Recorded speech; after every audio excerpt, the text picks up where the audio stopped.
Hi guys, it's Olivia, and welcome back to my channel, and to my first ever writing tips video. I don't know if this will become a thing, but we're about to find out. So, I had a feeling there were some wonderful writers in my audience. So if you were one of those writers, hello, you probably clicked on this. If you are not a writer and you clicked on this, please stay. Hi. Yeah. But today I'm going to be telling you some things that I learned in about the 7-ish years I've been writing. And some of the things that also other writing classes have taught me.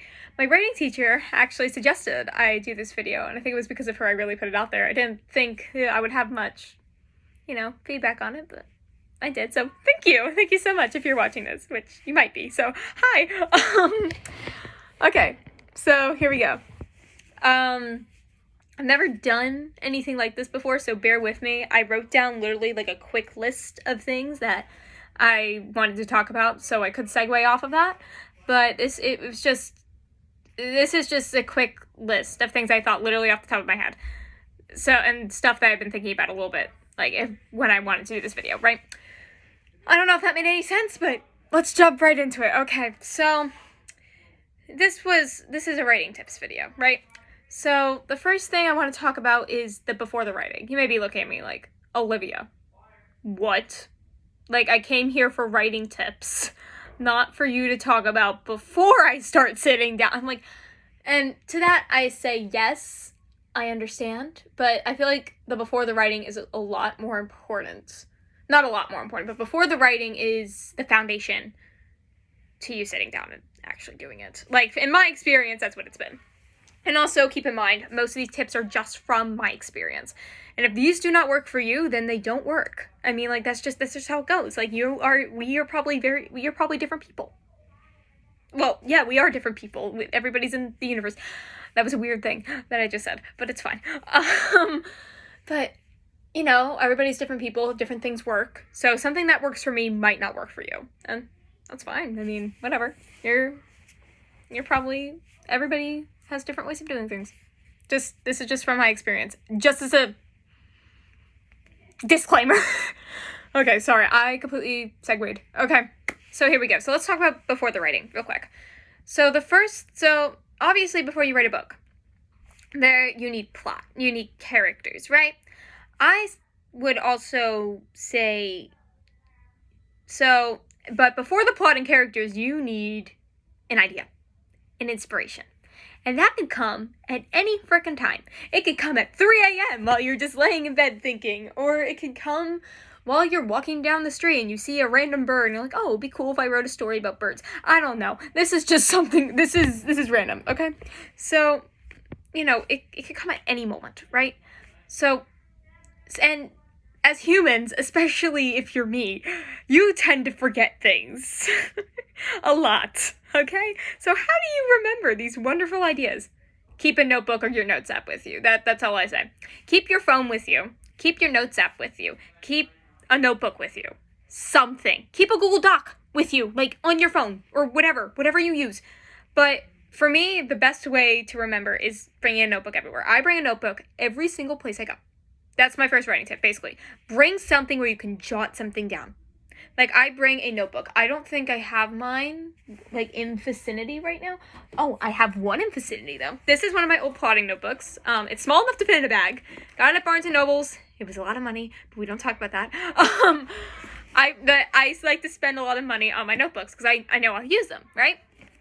So this is one of my favorite notebooks. I finished it, and you notice it's full to the brim. These are all scene ideas, different ideas I have for books, kind of like my crazy things. Like, look, I even have stuff on all my characters' children. I don't know if you can see that, but yeah. So this is just what this one was completed back in 2024. But you see what I'm saying? Keep something with you. I also have my notes app is full. Okay, especially when I'm out of the house. So I'll bring a notebook to school. I'll bring a notebook to an event I may be going to. Like, for example, my siblings do sports, so I'll write during their sporting events. Just bring something where when inspiration strikes or when you have an idea for a scene, you can just write it down. Even if it's just a sentence this character does this. I mean, it's very simple. And it's really helped me because I can write down these scenes. I can go back and I can be like, wait, this fits there in the story. This fits here. It's really helped for me. It's really expedited my writing. I've been doing it since the beginning of 2023 and it's been life-changing. Highly recommend. Please do. I'm not saying please do this, but it really worked out for me. So, yeah, so that's my first writing tip. So now we get into plot, characters, and all that. So you may be wondering, Olivia, like, this is before the writing. So you need to have a plot. You need to have characters. And again, all these things come from an idea. It could be just a scene. It could be, what if this person was in a zombie apocalypse? I don't know. I wrote a short story on that last night, so that's what I'm going off. So, like, what is it? How do you flesh these things out? Do you outline? Do you not outline? What do you do? So for characters, so I'm just going to go down the list of things I wrote down. So first we have plot. How do you come up with a plot? Well, if you have a story idea, you should already have like a idea for a plot, right? And if you don't, like if you just have a scene in mind, try and build a plot around that scene. Like for example, I'm trying to think of a good example. This is hard for me. So like for example, if you have, this is way out there, but this is the first thing that came to mind. So like for example, if you have an idea for a heroine trying to fight off a villain, right? Well, what's the story behind that? Because that would just be a scene in a bigger plot. Like for example, what if the heroine was fighting the villain because the villain was trying to wreak havoc on the city, and the book was about trying to stop this villain. See what I'm saying? So try and segue. That's all I'm saying. That's the biggest thing, I feel like, for a plot, is if you have just a scene idea, and it could be multiple ideas for scenes, try and make them fit. Try to make a puzzle piece, okay? Because that's how it really worked for me. Like, usually I like to come up with my plots before I come up with the actual story, but sometimes I'll just have a random scene idea and be like, bet! And there won't even be a plot. So this comes to my next thing I wanted to say is, if you just have a scene idea, write it. Back to what I was saying. Write it down. Write down the scene. It does not matter that X, Y, and Z has to happen beforehand. It does not matter that it comes near the end of the book. Write it down. I can't tell you how many times I've written down scenes for future books just to use them later, and it's worked out perfectly. Like, for example, for which book was it? For my third book, I wrote down a bunch of future scenes before like really the first part was really solidified. Like I would write down stuff in part 2. I would write down ideas of what I wanted to happen, and it really helped flesh it out, right? So that's really helpful. And I would just say, on the context of outlining everything having to be in a certain chronological order, I agree with that. When you're writing when you're writing the actual manuscript, I agree with that. But if you're just getting ideas and you are writing, just having ideas, write down the scenes. Don't worry about the whole outline of what needs to happen beforehand just yet. But then again, that's just worked for me. I guess, but I also do loose outlines where I'm like, oh, this happens and this happens and this happens. But they're very short term, and it's like, this is what's going to happen very recently after the other thing. I don't know if that makes any sense, but that's the best way I can explain it. So now I'm going to move on. So I just wanted to say that because that's just something I thought about while preparing for this video, for the 5 seconds I did it, but I've also been thinking about this video for like a month. So I had some points in mind already. So now let's go into characters. So characters, I feel like I see a lot of stuff on, like, everybody has a certain comfort character, or somebody that they think about, a character that they think about from a certain book all the time, or like a person, like even an actual person that they just think about. And I would say, this is gonna sound weird, but use the people closest to you as templates. You may be looking at me, Olivia, what? So this actually just popped out of my mouth, so I wasn't completely sure where I was going with this, but I realized I've done this so many times in the past. So I have based characters off of people. I have. For example, Mabel and Clover both used to be based off myself. So do a self-insert OC, okay? That's basically what Mabel and Clover were. But they've evolved from that. But when you're first starting to write and you're not sure what a character should look like or act like, use yourself. Just use yourself. I mean, it's worked for me. And then as you're writing the story and and the character feels like it's going in a different direction, then write it the way you want to. And also, yeah, I've had this problem before with other characters in other books. I can't really spoil too much because, again, it's in other books. But there's this one character who I based off myself, and I kept trying to write her as that, and I didn't like it. I did not like this character. But then I changed it to a completely different character, completely different personality, backstory, and everything, and it worked out fine. So, I'm just saying, like, keep the self-insert OC. Don't feel bad about the self-insert OC, okay? Because it will evolve. It has evolved. At least this is, again, my experience. If it's not the same for you, then it's not the same for you. That's just how it goes. So, yeah. This is the best advice I can give. And also, try and do specific things about your characters. Now, when you're first writing down, just have the general idea of their personality and who you want them to be, right? But then, as you get deeper into your character's lore, write down little details. Like, have little details about them. Like, for example, Harold is a coffee addict. That's my little detail about him. That comes in later books, but he is a caramel macchiato with 2 pumps of vanilla addict.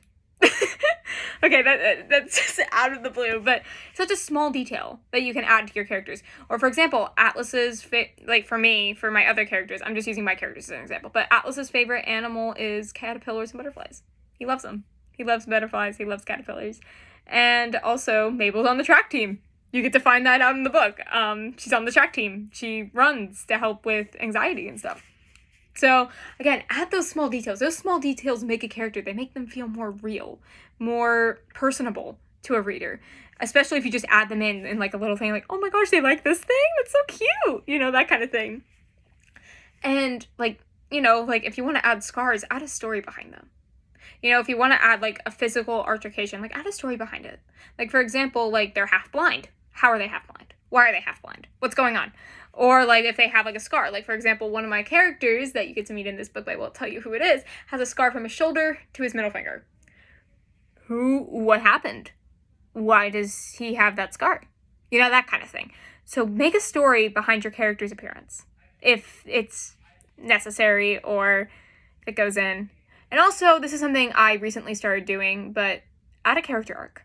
Add a lesson, because I feel like every single character in every single book and every single story can tell us a lesson. What's your character's lesson? What are they trying to teach you? I look at it from, like, that deep perspective. I have, like, a whole thing written down with it, but if you don't want to do that, don't do it. But this is just something that's helped me in finding my character's arcs and doing that kind of stuff. Like, for example, like, just make it a word. Like, for example, for Persephone, it's revenge, or the unrequited love, or loyalty. Like, that's her arc. And you may be wondering, what do those words mean? You'll see them on the page. Other people don't need to know what they mean. You need to know what they mean. And that's really all that matters. I mean, like, people can look at you, like, but they'll see it through the page if you write it in that certain way. Just keep those things in mind. That's basically what I'm saying. I don't know if this makes much sense, but we're working on it. So this is all the before writing, right? Before you actually sit down at the computer or your notebook or wherever you're writing. This is all before. So what happens when you actually sit down and start to write a manuscript? Well, well, it's quite a journey, isn't it? Right. Hi, guys. So it is Sunday, and we are back. It took me so long to film this. I honestly could have done it last night, but I just also had a lot to do and catch up on. So let's do this. So back to what I was going to talk about Friday night. What about when you're actually sitting down and writing? Like, what are the tips there? And I've got some from my own personal experience from what other writers have told me. So let's get into it. First of all, I'm going to start at the bottom of my outline because that's what I do. But grip your reader. What does this mean? So basically, grip your reader, right? So, like, when you first pick up a book and you open the first page, you want to be interested in the story, right? You want to know what happens next. If a book doesn't make you feel like that, then what's the point of reading it? Right? You know? So, try and grip your reader. Whether it's by something that happens in your book, could be something in the future. It could be, like, a prophecy or something if it's a fantasy thing. Like, for example, for me, spoilers, but I did a conversation in the past. You may be wondering, what? and the reason it does grip the reader in a certain way because it involves a lot of lore. So if you want to do it in that lore type way, go ahead and do it. It's so much fun for me to write lore prologues. You can also write a knife fight, a scene, anything that's going to grip your reader and be like, I want more of this. What does this mean? Why are these random people doing this? Make your reader ask questions and make them kind of confused, but not too confused. That's like, there's like a fine line between I'm so freaking confused, I don't know what to do, to I kind of think I know what's going on, but I'm still kind of confused. Go for that second one. Like, don't like add all these so to help you with that. Don't add all these random details about the character. Actually talk about, or like keep the details on a minimum. Try to have like the main idea just shine through. That's my best idea, my best thing with that. Just try and get to the main point. Do not go fully into detail. Make your readers wonder. So there we go. Second of all, filler scenes are dreaded filler scenes. So how I define filler scenes are just scenes that don't seem to be going anywhere. And also when you don't know what else to do, so you decide to add that in there just to fill it up, right? Right? Okay. So filler scenes. So what exactly can you do with these filler scenes? What I usually do, try and make them moves to somewhere. Don't just have characters having a conversation about ice cream if it has nothing to do with the plot or the characters. Okay? So, for example, if your characters are sitting in a room or if they're, like, doing something, talk about maybe a backstory. Like, have one of the characters bring up their backstory. Have some dialogue about it. Don't have it one block of dialogue, but, like, have a conversation. Or, for example, like, if there's a lot of pressing stuff on the main plot, talk about the main plot. Talk about how they're going to get to, their goal or the end. And even if they're not going to make it in the end, just talk about it. Just have them talk about it. Have them make a plan. Have them discuss how worried they are. Like, have them open up a bit. Have them get, like, don't have it just be like, how was your day? Good. How was your day? Great. What are you having for lunch? Don't do that. Okay? Well, I mean, like, if it fits in the story and it's moving you closer to the plot, do that. Sure. Perfect. If it's a setup for like, wait, this bad thing's going to happen later, yes, go do it. But if it's just there to be there, cut it. It doesn't matter. It's not going to stay in your story. But if it's like in the beginning of the book and it's a setup, or if it's just leading up to something else, keep it, but otherwise cut it. Get away. Get with it. There's no reason why it should be there. So, and that also kind of leads me to flashbacks. I did not have this on my outline, but I want to talk a little bit about that because I do write flashbacks in my books. And I've made this mistake many times with writing filler flashbacks. In my first draft especially, where I would write these flashbacks with these random characters and, yes, talk about their relationship with other characters in the story, as well as a little bit of their past, but not make it what's useful. That's the word I was looking for. I was like looking for a word for a second. So try to make, especially like filler scenes can also constitute two flashbacks. And I've learned that very recently, like within the last year. I used to write flashbacks at the beginning of every chapter and that just made the pacing really slow. There was no reason for some of those to be there, all that. So just it's filler scenes, just take the advice I have with filler scenes with the same thing with flashbacks, if that is applicable. So, yeah, and then I have one more thing for you that I can think of at this moment, and it's grammar and spelling. Ignore it, unless you're editing, but ignore it while you're doing the first write, or when you're not editing, or if you're just getting ideas down, or if you're just writing the manuscript, ignore it. There's a way to turn off spell check.